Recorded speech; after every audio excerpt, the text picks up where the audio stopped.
Thank you.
اس سے پہلے کہ ہم ان ہدیات کے لیے دعا کریں، ہمارے درمیان جو ہے وہ نیا چولہا لگا ہوا ہے، میں دعوت دیتا ہوں۔ خداوند آسمانی پیارے مہربان باپ، ہم تیرا شکر کرتے ہیں، تیری تعریف کرتے ہیں۔ تو کسی نہ کسی طور پر اپنے ان گھرانوں میں کام کرتا رہتا ہے۔ تو نے صدیوں پہلے لاوی کے گھرانے میں کام کیا، اور جب وہ نہایت دکھ میں کرب میں تھے، ان کی آس ٹوٹ گئی، ان کی مراد جاتی رہی، اور انہوں نے اپنے تخت جگر کو آنسوؤں کے ساتھ جدا کیا۔ انہوں نے اپنے دل اور آنکھوں سے مرا ہوا پایا، لیکن خداوند تو نے رات نہیں ہونے دی اور شام ہوتے ہی زندہ ان کے حوالے کیا۔ تو آج بھی اس ساری کائنات کا خدا ہے، اور اس کائنات میں جتنے بھی واقعات رونما ہوتے ہیں، جتنے بھی حادثات ہوتے ہیں، اے خداوند وہ تیری نظر میں، تیرے علم میں ہے، اور اے خداوند وہ اپنے لوگوں کو دکھوں میں اس قدر سے گزارتا ہے تاکہ وہ ایمان میں مضبوط قوت پائے۔ آج بھی اگر کوئی دکھ سہ رہا ہے، اے خداوند فضل بخش کو تجھ پر مضبوط ایمان رکھے کہ تو ان پر رحم کرے گا۔ اگر کوئی بے اولاد ہے اور بے اولادی غم میں کھلا جا رہا ہے، تو اے خدا میں غالب ہوتے ہوئے تجھ سے دعا کرتا ہوں، ان پر نظر کر، اپنا خاص رحم اور فضل کر کے اے خداوند اپنے ہاتھ سے ان کی آس امید کو پورا کر۔ اے خداوند اگر کوئی بیماری کے دکھ سے گزر رہا، کوئی اور غریبی کے دکھ سے، اے خداوند تو اس کے لیے روزگار کے دروازوں کو کھول دے، کیونکہ تو سب کچھ کر سکتا ہے۔ اسرائیل اور بحر کلثم تم نے بنائے ہیں، اس لیے اے خداوند تو با اختیار قدرت میں قوی اور قادر ہے۔ اے خداوند اسی اصل زبان پر نظر کر، اور اے خداوند اس کام کو مکمل کرنے کے لیے فضل اور توفیق بخش وسائل دے۔ اور جتنے گھرانے تیرے حضور بیٹھے ہیں، جنہوں نے اپنے دل میں تیرے حضور ٹھہرایا ہے، اور یقیناً تو جانتا ہے اور تو نے دیکھا ہے، اے خداوند ان کے دل کی آس مراد کو پورا کر۔ اس نئے کائنات کے لیے تیرا شکر کرتے ہیں جو تیری وساطت سے بنا۔ اے خداوند تو نے والدین ایفرٹ پر برکت دی۔ اب اس خداوند نئے کاروبار کو اپنے حضور قبول کرتے ہیں، اور خصوصاً اس بیٹی کے لیے تیرا شکر کرتے ہیں جو اس کلیسیا میں آئی ہے۔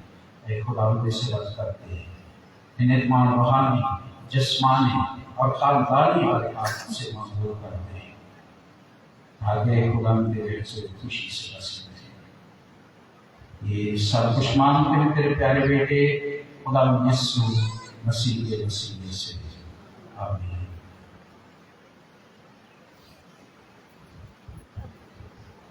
آپ کو بہت کرتے اپنے بیٹے کا نور آپ کا